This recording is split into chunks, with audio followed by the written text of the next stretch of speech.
Pascali Senkiomuni est affairé à déterrer dans ses champs de maïs ce qui devrait représenter une fortune. Il cultive du maïs sur un terrain de 800 arts à Kapika, à environ 50 km de Kampala. Pascali s'attend à récolter environ 30 tonnes de maïs cette saison et il se dit rassuré d'avoir un marché pour son maïs dans un nouveau parc industriel chinois de 200 millions de dollars situé à proximité.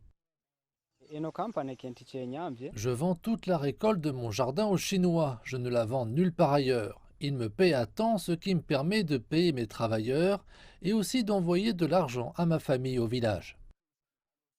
Pascali explique qu'il a déjà récupéré son investissement initial de 1 500 dollars près de 2 ans après qu'il s'est mis à l'agriculture.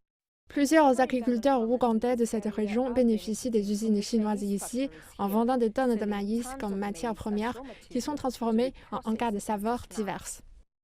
Gaaga Food est l'une des industries chinoises à s'être installée dans le parc industriel. L'usine achète plus de 80% de la matière première, telle que du riz et du maïs, auprès des agriculteurs locaux et emploie également une centaine d'ouvriers locaux. L'Afrique est bonne pour l'agriculture. Le climat et le sol conviennent à toutes sortes de produits. Tandis que nous utilisons cette matière première, nous aidons aussi les agriculteurs à développer leur niveau de vie en achetant auprès d'eux. Et les gens qui achètent auprès de nous peuvent aussi profiter de nos encas de qualité. Souleymane Kajangole explique qu'il se retrouve avec 250 tonnes de maïs sur les bras. Cette fois, j'ai du maïs en magasin, bien stocké. Mais je n'ai pas de marché à cause de la pandémie, parce qu'en raison de la situation dans le pays, nous ne pouvons pas travailler. La Chine et l'Ouganda entretiennent des relations de travail depuis plus de 10 ans pour trouver des stratégies permettant d'améliorer la vie des communautés les plus pauvres.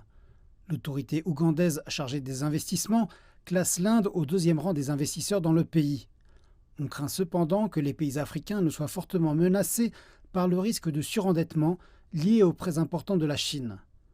En tout cas, les investisseurs chinois en Ouganda espèrent que la vie reviendra à la normale et que la production reprendra dans quelques mois afin qu'ils continuent à sortir de la pauvreté davantage d'agriculteurs ougandais comme Pascali.